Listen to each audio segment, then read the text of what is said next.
The Third Testament, Section 1, The Second Coming of Mashiach, Third Era of Revelation. Chapter 1, Waiting for the Second Coming of Mashiach. Introductory Perspective to the Sacred Event. In the beginning of time, the world was without love. The first men were far from feeling or understanding that divine force, that essence of the Spirit, the principle of all creation. They believed in Elohim, but attributed to him only strength and the power of justice.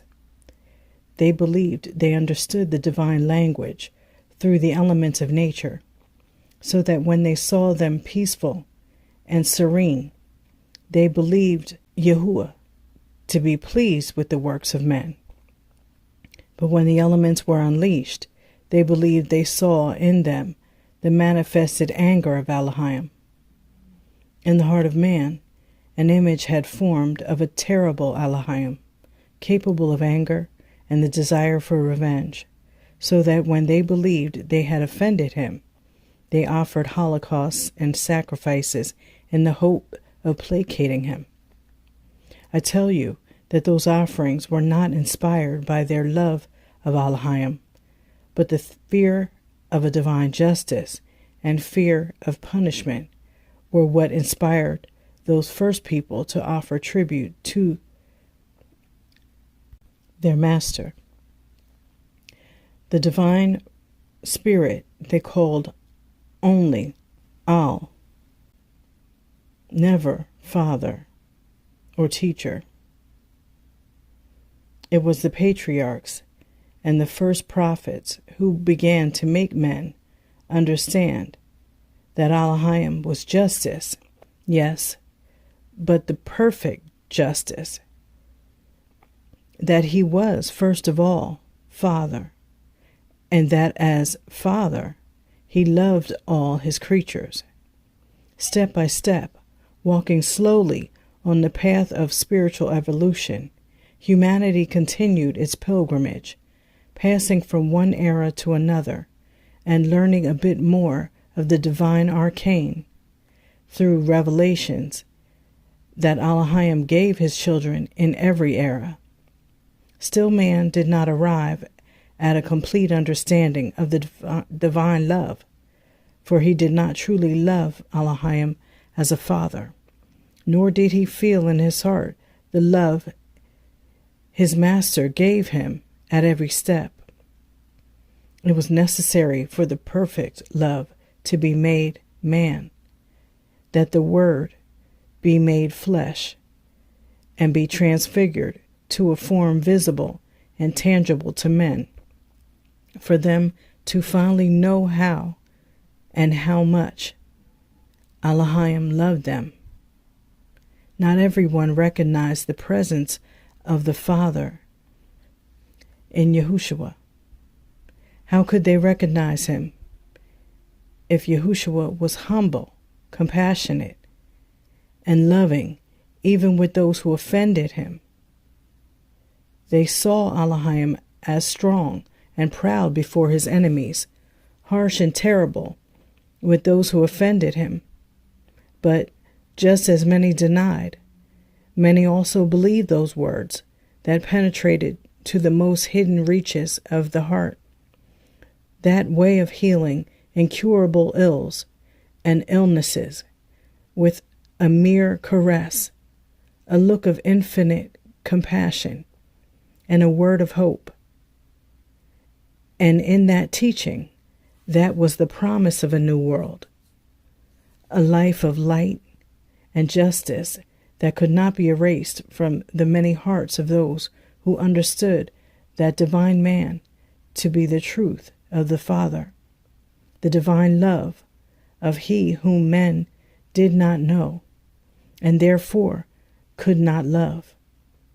The seed of that supreme truth was planted in the heart of humanity for all time. Mashiach was the planter, and he is still raising that seed. Later he shall come for the harvest and enjoy it for all eternity. He shall not have to say again, I hunger or I thirst, for finally his children will love him the way he has loved them since the beginning. Who is it that speaks to you of Mashiach? Talmudim? It is he. It is I, the Word, who speaks to you again, humanity. Recognize me. Do not doubt my presence because of the humble form of my presentation. Ostentation can be no part of me. Remember me in my passage through the world in those times. Remember that I died as humbly as I had been born and lived. Hopes and expectations. After my departure in the second era, from generation to generation, my arrival was awaited by those who kept belief in me. From father and mother to son and daughter, the divine promise and my word were kept alive in the desire of beholding my return. Each generation believed itself to be the fortunate one, hoping that in their time the promise of the Master would be redeemed. And so time passed, and so did the generations, and my promise was becoming more and more forgotten from the hearts of men as prayer and vigil were erased. The world is subjected to trials. The nations feel all the weight of my justice that falls upon them, and my light, my voice calling to you, is felt throughout humanity.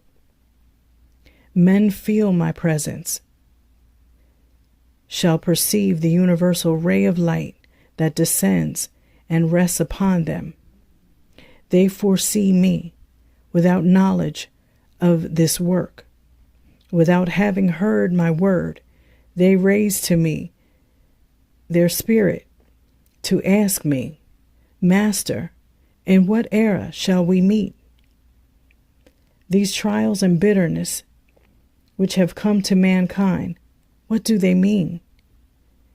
Can it be that you do not hear the clamor of this world? You said that you would return. When, O Master, will you come? And in each sect and religion, the spirit of my children raises, and they seek me, invoke me, ask me, and await me. Men interrogate me, and they say to me, Father, if you exist, why do you not manifest yourself among us? Since in other times you have descended to our mansion, why do you not come now? Is our iniquity today so great that it prevents you from coming to save us? You always sought the lost, the blind, the leper, of which the world is full today. By chance, are we no longer inspired by your compassion? You said to your apostles that you would return among men and that you would give signs of your arrival, which we believe we are contemplating. Why do you not show your Kodesh face? Behold, men waiting for me without being aware that I am among them. I am before their eyes, and they do not see me. I speak to them, and they do not hear my voice. And when for an instant they have a glimpse of me, they denied me. But I continue giving testimony of myself, and I keep on waiting for those who have been waiting for me. And in truth, the signs of my manifestation during this era have been great. The same blood of men, shed in torrents, saturating the earth, has marked the period of my presence among you as the Ruach HaKodesh. No one should be surprised at my presence, since through Yahushua I made known to you the events that would announce my manifestation as the Spirit of truth. I told you also that my arrival would be in spirit, so that no one would be waiting for material manifestations that shall never come. Look upon the Yahudim people still awaiting Mashiach, who had not come in the form that they expected, because the true one was already among them, and they did not recognize him. Do you wish, humanity, not to recognize my new manifestation in order to continue waiting for me according to your belief, and not according to that which I promised you? Let the world not await a new Messiah. If I promised to you that I would return, I also made it known that my coming would be spiritual. But humanity has never known how to prepare itself to receive me. In those times, men doubted that Elohim could be hidden in Yahushua, whom they judged to be a man like other men, and as poor as other men. Nonetheless, later, and before the powerful works of Mashiach, humanity became convinced that in that man who was born, grew, and died in the world was the word of Elohim. And yet in this time, many men will only accept my coming if it is in human form, as in the second era. The evidence that I come in Ruach, spirit, to communicate with humanity will not be accepted by all, in spite of the testimonies, because of materialism, will act as a blindfold of darkness for the eyes of some. How many would like to see Mashiach suffer again in this world and receive from him the miracle, so that they could believe in his presence or his existence? But truly, I tell you, on this earth there will not again be a manger to see me born as man, nor another Golgotha to see me die. Now all those who are resuscitated into true life shall feel my birth in their hearts, just as those who remain in sin shall feel me die. See that many people of this time scrutinize the scriptures of past times, meditating on the prophets and trying to penetrate in the promises made by Mashiach to return.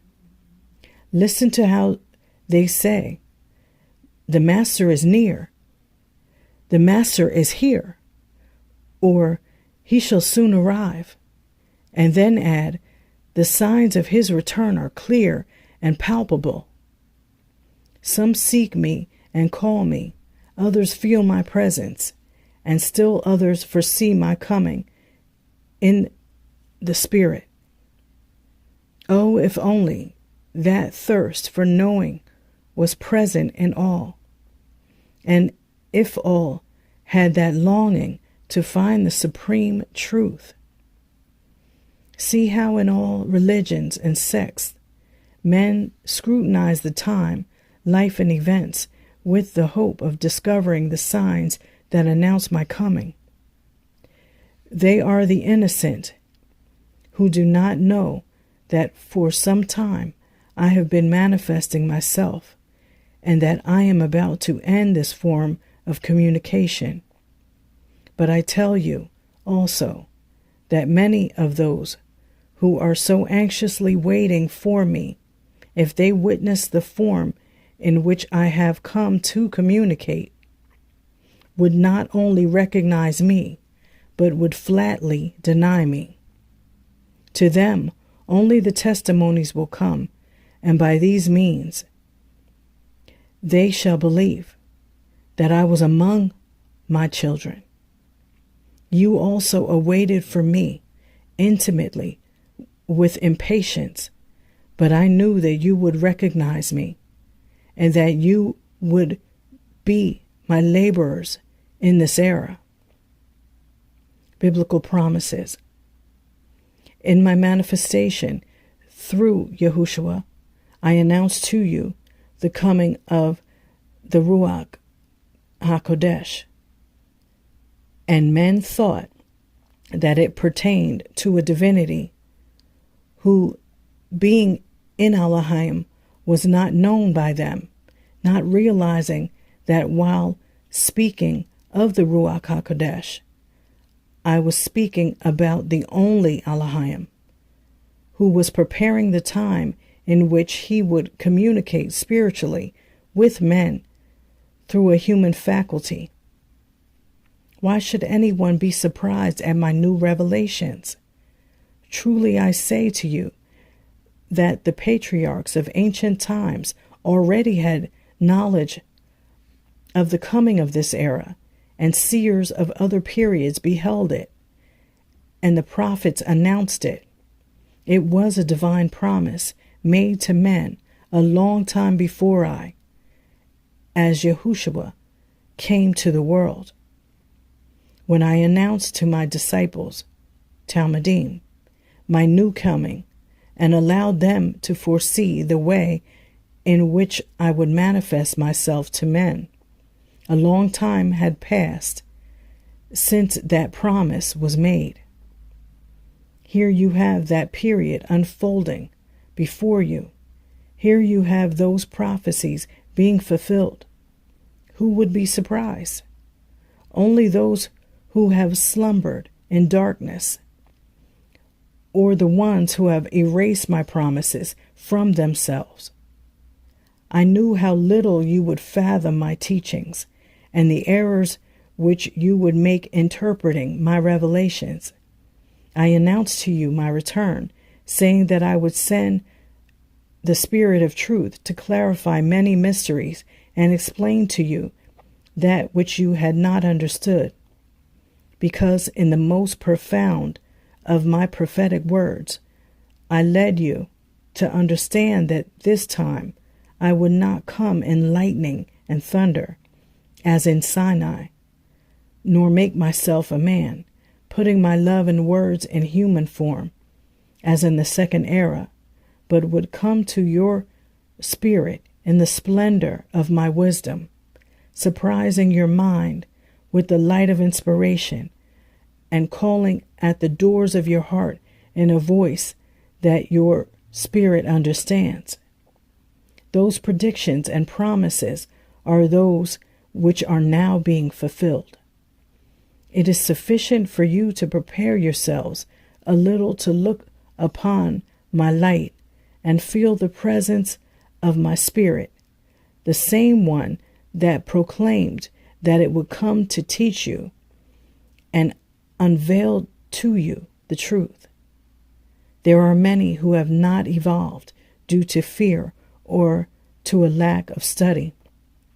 They still practice the law of Moshe without acknowledging the coming of Mashiach. Others believing in Yahushua have disregarded the arrival of the Ruach HaKodesh as foretold. I have come for the third time, yet many do not await me. The Malachim, angels, announced my arrival, and their voices were heard throughout the Shamayim, heavens. Did you not hear them? The spiritual world has come to offer you testimony of my presence. All the prophecies will be fulfilled. The disasters that are now occurring on the earth will overcome the pride and vanity of man. Once man becomes humble, he will then seek me, calling me Father. Love me, and thus you will acknowledge me. A prayer for world peace will then emerge from your heart. I love all my children. Once they evolve spiritually and return to me, I will make a covenant with men, and there will be great joy with the Father and his children.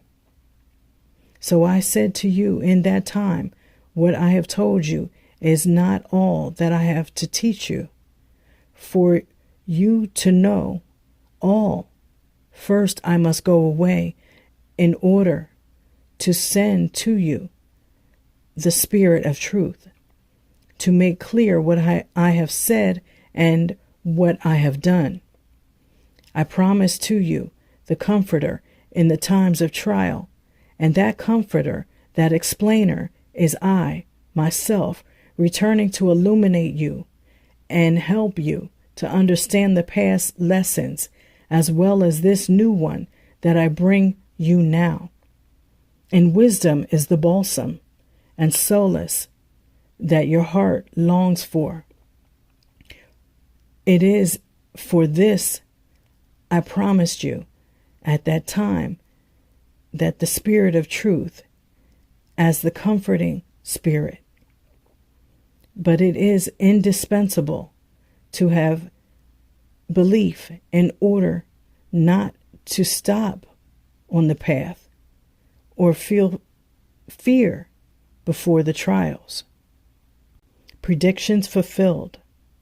Few are the men who know the signs that a new era has begun and that I am manifesting myself spiritually to humanity.